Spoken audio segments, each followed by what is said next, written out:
We are hanging with Huber, and I am very excited today to welcome Baltimore broadcast legend Marty Bass. Welcome to the show. Huber, it's great to be here. I have, and I'm not trying to be that guy. I grew up watching you on WJZ.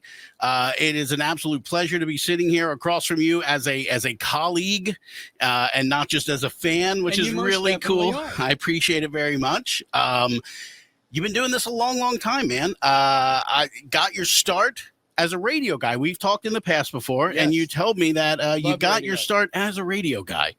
Yeah. First off, when someone says to me, I've watched you for years, used to watch you and Don, Coming your way. used to wait for you and Don to close schools. That's right. It's the greatest compliment ever. That's why I am still here and on TV. And it's never been about me. It's always about WJZ. There's not a human being that's bigger than the show. I like to say, without that little logo next to me on the screen, I'm just another short, bald guy walking down the street, man. You said a mouthful there, Marty. I got to say, you've seen it through your career, I'm sure. I've seen it through my radio career for sure.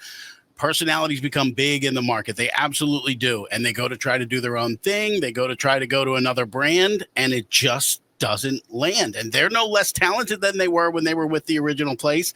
But there's something about the sum being greater than the equal of its parts? Like, there's something about you on WJZ. You'd still be Marty Bass somewhere else, but I don't know that it would land the same. I don't think it would land the same. It absolutely would not be the same. Yeah.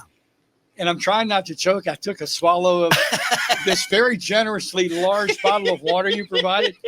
Excuse me. No, you're right. And it's the same with you. When lightning strikes in this business, take it. Sure. Whether it's in Baltimore, whether it's in Tulsa, whether it's in New York. Look, somebody from New York could be the boss of the hot sauce up there and go to LA, fail. Sure. And I made a decision a long time ago that Baltimore and I were a really good fit. And that's why I've never tried to leave.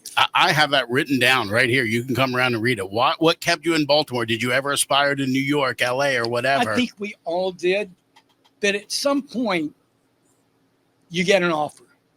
I got a couple of offers. And when the rubber hits the road, am I really going to take this? Am I going to be happy? Do I want to take that chance? The answer across the board was no. Sure. I'm really happy here. It makes me happy to see that because I am a homegrown talent. I went to Perry Hall High School. I went to Towson University. I was an intern at WIYY at Hearst. I worked there for 18 years. Legendary radio station. Sure. In 2017, I came to the Bay, and I've been there. I have had a 20-plus year radio career, never packed a U-Haul, never had to move. Still know the people I went to kindergarten and Sunday school with, still live in the town. And I feel like it's my superpower now because when I go to opening day, when I go to a concert at CFG, I can feel it. I love the town. I love bumping into people. I love the businesses. I just love everything about it. I mean, opening day, memories flood back. I mean, one just hit me. I remember one of my best friends to this day growing up in Louisville.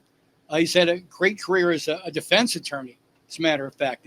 If you are charged with a capital crime in Kentucky, and if you don't call Larry Simon, you're going to fry. I mean, he better get a recording of this and use that as his commercial. I mean, no, he's cheap. He never paid for it. He is not good. But anyway, Larry's a big baseball fan, so I got us tickets to opening day, and he flew up that morning, and he cabbed. This goes back way before Uber and Lyft.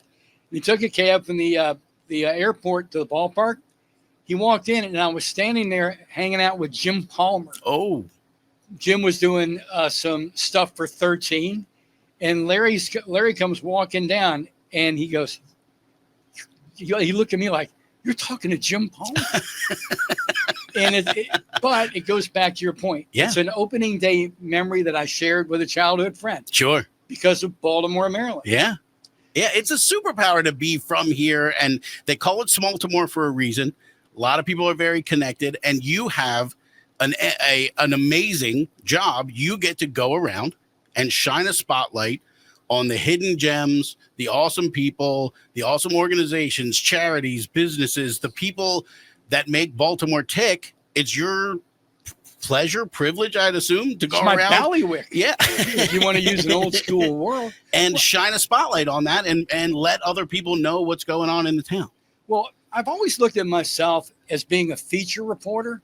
I was hired at Jay-Z almost 5 decades ago as a feature reporter and do the weather on the weekends. And back then, it's not what it is now. Now, weather's a very big deal. My voice isn't deep enough to go big, yeah. But it really is. It affects everybody, and affects everybody in some dramatic ways. Look, a sunny morning, if I get up and I see it's crystal clear, no clouds, I give myself 20 extra minutes if I'm driving east, because I know that sun is going to just wreak havoc on a rush hour. So even a nice day, weather has impact. But I was hired as a feature reporter, and it was called Catching Bass. And it was just, awesome. I had some creative producer patted themselves on the back big time when they came up with that, didn't they? Yeah. I see things differently. Sure. And maybe it's my radio background. I'm sorry I never answered that question. No, that's all right. But I did features. And then it became Mondo Basso, World of Bass. And it was the same type offbeat stuff, because everywhere you look, there are feature stories. There are offbeat things happening that someone will go, wow, that's kind of offbeat. And then the morning edition hit, Don Scott and Marty Bass. And for 39 years, I was in a studio. Through about the first half of that, I was still doing features. Then it became too much. So let's just say for the last 20 years of that run, I was in a studio. I didn't even have a window, never saw the sunrise. Sure. If I wanted to watch the sunrise, it was on TV. It'd be one of From our the Harbor Cam. That's right. It would be with Harbor Cam. Wow, look at that. And then when WJZ at 9 came about and I was assigned to it, I was back outside and doing features. Yeah. And so far, we've done almost 600. That's awesome. It's crazy. Just telling stories about Baltimore and the amazing things out there. I love it. Now, you did mention the morning show, and I loved that. And I'm a radio guy. I love radio. And that newscast felt more like a radio show to me than it did a television newscast, because I know you're reading teleprompters, but it didn't feel as scripted as some newscasts can feel. It felt like it was a lot of your personality and his personality in there. You guys would crack each other up. You'd make little asides about the stories and whatever. And I think that's what drew so many people to it. Well, see, Don was, first off, I had the privilege to work next to one of the best anchormen in the history of WJZ. Don Scott is legend, legit legend. But Don came from radio. I did not know that. Yes, he did. WING in Dayton, Ohio. Okay. Wing. You've heard of Wing. Yeah. Legendary call letters. And I came from radio. And I think that really helped us with the ad lib part of the show. They would go into, let's say, 2 hours with only enough written to cover an hour and a half. So it meant it was up to us to fill the other 30 minutes. Now, fortunately, we had some great producers. We had, right now, WJZ's morning show and even WJZ at 9, it takes a staff of producers. Back then, it was one very highly motivated person. That's wild. That is crazy. Yeah. His name was Mark Berdinsky. We called him the Blade. I remember that, yeah. And then Blade was replaced by Mitch Friedman, who eventually became our assistant news director. We called him the Mambo King. John Buren named him the Mambo King because it was so contrary to who Mitch was. Mitch is pretty serious, journalist, a guy's guy. Sure. Here came the Mambo King. Yeah.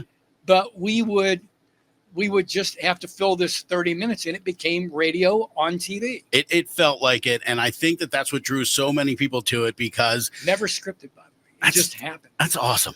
Do you take a bath or do you get dry cleaned? Oh, that is so funny, Mr. Don Scott. 40 years of keeping Baltimore smiling. I mean, and that's a real skill, a real talent to that. You know, I'm not taking anything away from anybody that does it now, but to not have the safety net of those words scrolling down in front of you, you're out there. Well, you got to remember, Don always had a teleprompter. And I'll tell you how good Don Scott, I don't want to say was, because Don's still around and doing quite well, but in context of the time frame, let me tell you how good Don was. I would be reading the prompter and listening to what he was saying, and he was so good. He was an English major. He would change the script to his own liking on the fly. Wild. Huber, I'm telling you, it was the wildest thing to watch. That is an insane skill. I'm sitting there going, what he just said, I didn't read. But it made more sense. It's not as easy as you might think.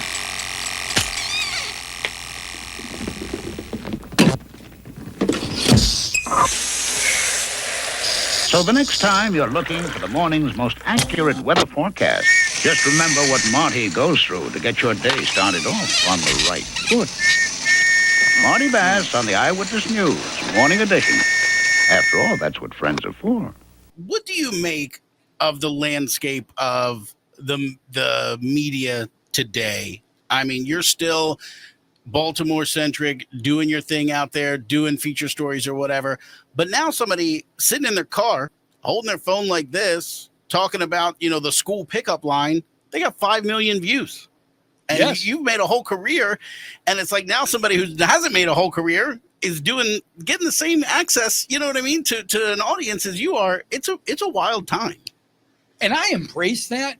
I mean, honestly, you can talk to anybody that knows me. I don't live in the past. I don't think I've ever put up a Throwback Thursday picture.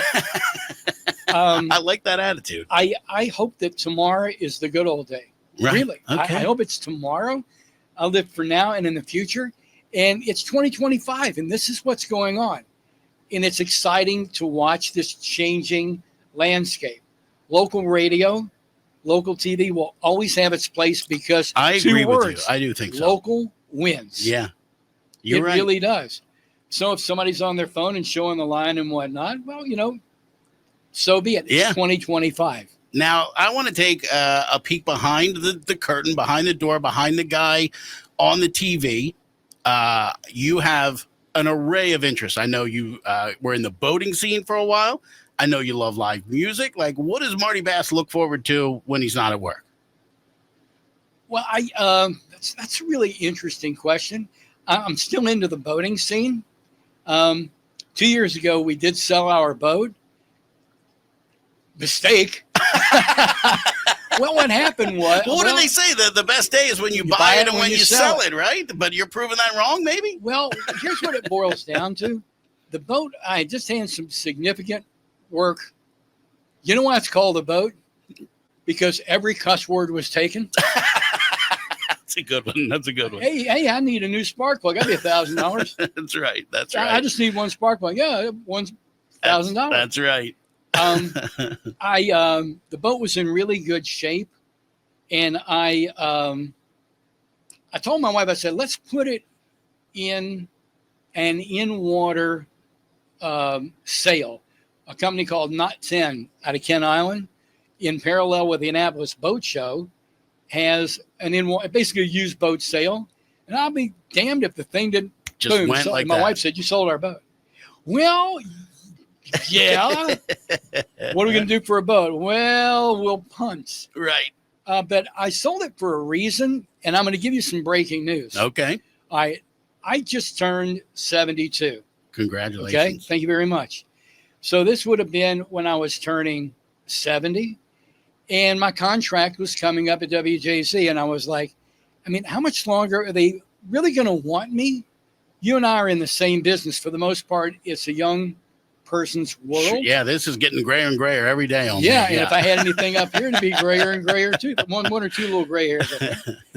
And WJZ said, how'd you like to stay another year? I would like that very much. Sure. Ooh, I sold my boat. Damn. Sold my boat. So here's the breaking news. Okay. My contract, I've done 2 contracts since. Just last week, actually about a month ago, CBS Paramount, vis-a-vis WJZ came to me and said, "I'd like to stay one more year." Awesome. And last week I signed a new contract. Congratulations. That's great news, man. I sold my boat. Damn it. So now you're 3 years working without a boat. Well, in the timeline, it's actually 2 boating seasons. Right. But we're still members of the Baltimore Yacht Club. Okay. And we were always the boat people come out on. And people have no problem saying, "Come on out with us." And there's 5 other guys I hang out with. We all had or have cruisers, but 2 of the guys shared ownership in a center console. Okay. Describe a center console to your. Yeah, it's the where the controls of the boat are in the center. Usually got that little roof right at the top there. I love a center console. Exactly, boat, for sure. And they have outboard motors, if Yep. you will. So 2 of the guys share ownership, and the other guys pitch in. And every Friday we're out on the water. Last boating season, we put 1,000 nautical miles on that boat. You know the bay. That's wild. So, we went from here to Solomon's, Nice. over to Smith Island, Nice. up to Crisfield, up to Knapp's Narrows, up to Kent Narrows, and back. So I'm still doing a lot of you're doing still a lot in of boating. the game. And I know it's not my boat, and it's like, I'll get this fill up. We need the boat wax. Let me pay for it. Sure. And we all kind of kick in. So fortunately, Yeah, I have you found your way onto the water I have the best friends. You know what the best friend is? with a boat, That's exactly correct. and then maybe 1A with a pool. It's that's kind of 1 and I'll go 1A. with that. Yeah. I'll go with that. Yeah. And what about your music taste? I know you've been known to be seen out at some live concerts and stuff like that. Do you still make your way out and about to take in live music? Yeah. It was last weekend. Was it last weekend? No, 2 weekends ago. I was at the Sphere in Las Vegas, and I saw Dead and Company 2 nights in a row. Amazing. Have you been to the Sphere? I have not. It is something I absolutely have to do. I'm going to suggest you look at their schedule of events.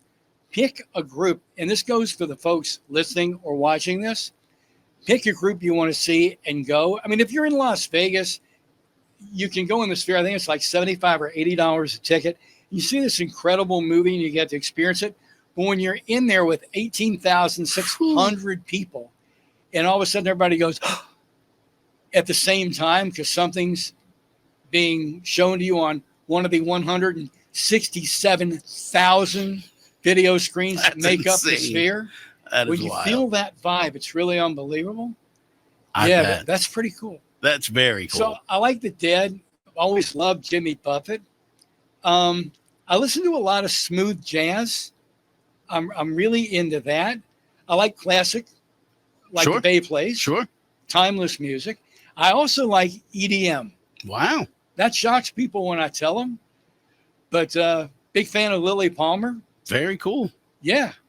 That's awesome. I'm glad to hear that. I mean, if there's a theme I'm picking up here, it is you are not dwelling in the past. You're not living with some nostalgic view that everything was better then and this is a lesser than. You are still looking forward. You're looking forward to another year with WJZ. You're looking forward to the next concert, the next boat trip, the next tech advancement, whatever it is. Yeah. I love that outlook. It really is a great outlook. It's exciting. Yeah. I mean, it really honestly is. Wouldn't you like to, God, imagine what it's going to be 50 years from now. Yeah. I mean, I think about even like, my grandparents or whatever, like the things that have taken place in just a lifetime from a black and white TV or a radio in the living room to any piece of entertainment you'd ever want, any piece of knowledge you've ever want in the palm of your hand at any time. I mean, it's absolutely crazy to think about. Think about it. Right. What's in the palm of my hand right now is stronger than what took man to the moon. Right. You're absolutely right. I mean, that's just crazy. Yeah. And we just take this and there it is. Thank God for OtterBox. They're hooked to us 24/7, aren't they? Are you a Star Trek fan? I'm more of a Star Wars guy than a Star Trek guy. Okay, but in Star Trek, are you familiar with the Borg? Yeah, okay, yeah. The robot civilization, if you will. Uh-huh. They're all tied to the collective. That's what we're doing now? Is that what you're saying to me? And you want to give a Borg indigestion, you cut them off from the collective. Mm-hmm. They can no longer hear the collective.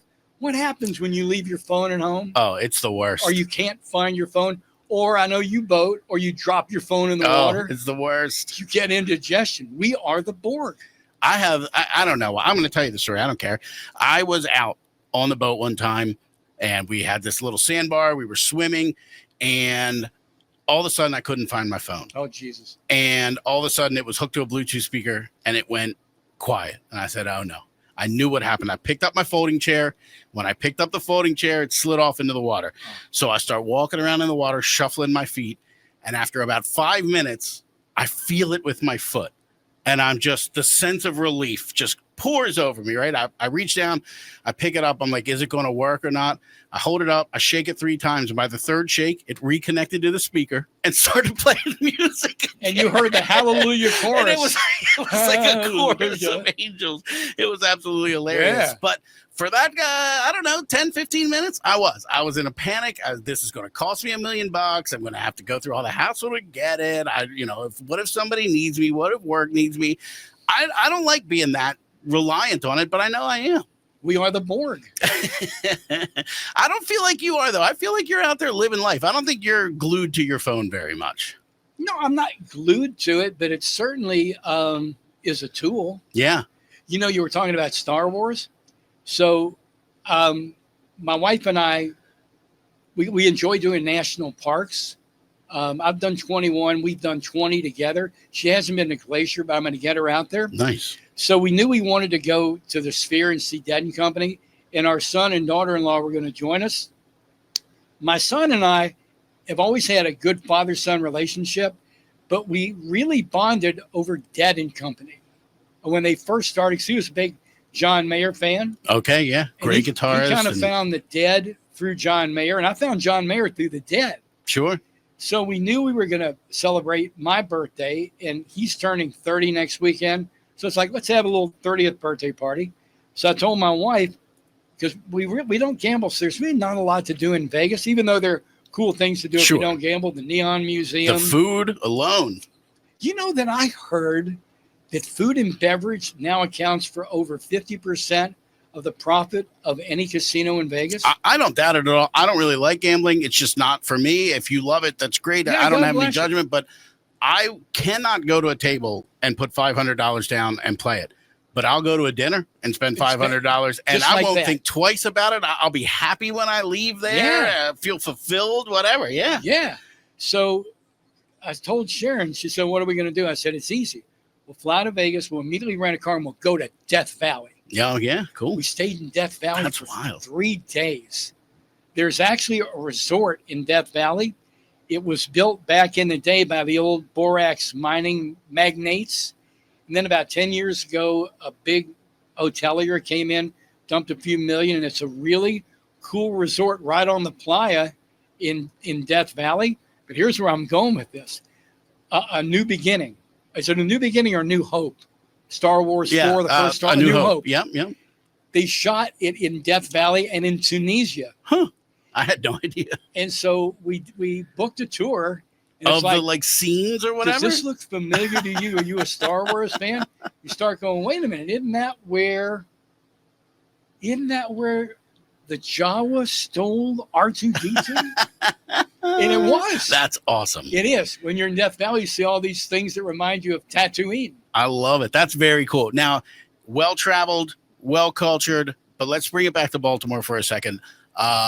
You've covered a million things, a million people, a million charities. Is there anything that really sticks in your craw as in a great way or something you keep coming back to? Like, what are some of your best memories of covering this city for, what did you say, 50 years?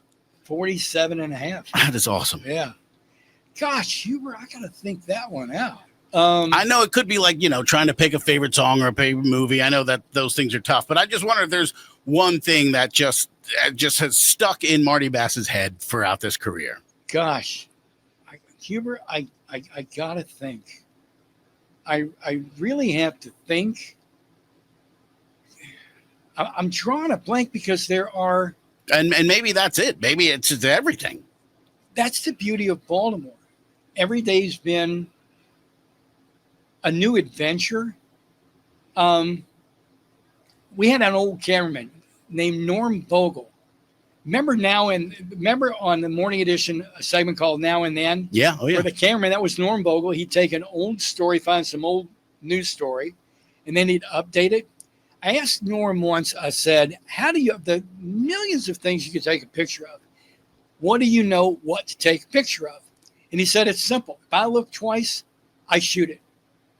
So if I'm rolling around Baltimore and I look twice, well, there's a catching bass or a Mondo bass. It's a story worth telling. Or WJZ at 9, Where's Marty? It's the story worth telling. That's awesome. I mean, gosh, Huber, I wish I had an answer. That answer you just gave is probably the best, because it probably changes. You're a different person than you were 47 years ago, and the things that interest you now may be different than the things that interested you then, and at different stages of your career, for sure. I mean, I'll tell you just recently, something that will always stick out in my mind, always. I got to see the handwritten by Francis Scott Key national anthem at the Maryland Center for History and Culture on Park Avenue, which used to be called the Maryland Historical Society, which was kind of a stuffy old place. But now I think it's one of the best attractions in Baltimore. The Maryland Center for History and Culture, they have visiting hours.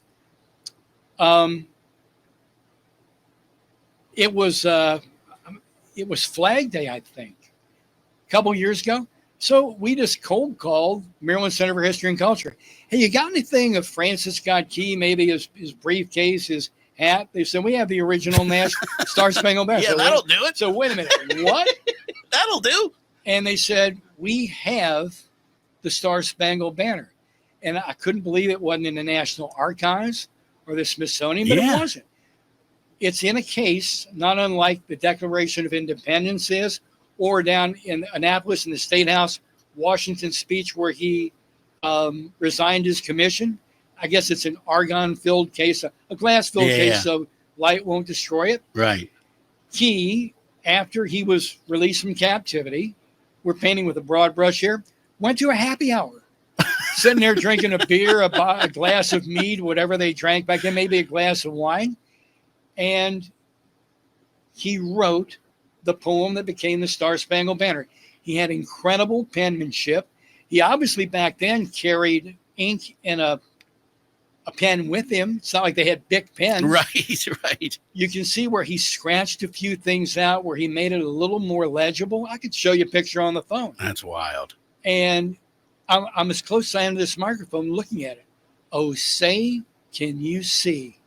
You can read that entire first paragraph, and it's like, okay, there's where we pause and go, oh, right there. That's awesome. And that will always stick with me and my cameraman, K2. We agree it's one of the top 2 things we've done on Where's Marty. And when I finally call it a day, let's say 50, a couple more years from now, 50 years, what'll be in your top 10? Well, that one. And when that Where's Marty was over, I went to the car, turned on Spotify, and queued up the United States Marine Corps Band's version of the national anthem, and I cried. I bet that's a touching God's moment. I'm getting emotional I can thinking see about it. Yeah. There. When we get done, I'll show it to you. I can't wait to see it. You're going to go, yeah. Wow, there it is. So that's going to rank up there always. Well, look, man, Baltimore is a better place because of you. I mean that wholeheartedly. The way you have been able to tell the stories of the people in Baltimore, of the little corners in the local neighborhoods that maybe, get missed, but they catch your eye that second time, and you've been bringing it to us for a long, long time. And I appreciate it, man. I appreciate you sitting down with us here today and taking the time. And it's been a true pleasure, Marty, man. I really do appreciate it, man. Thank you so much. And I'm going to take you up on looking at that photo In just a second. Yes, sir. Thank you very much, Marty. Thank you, Cuber.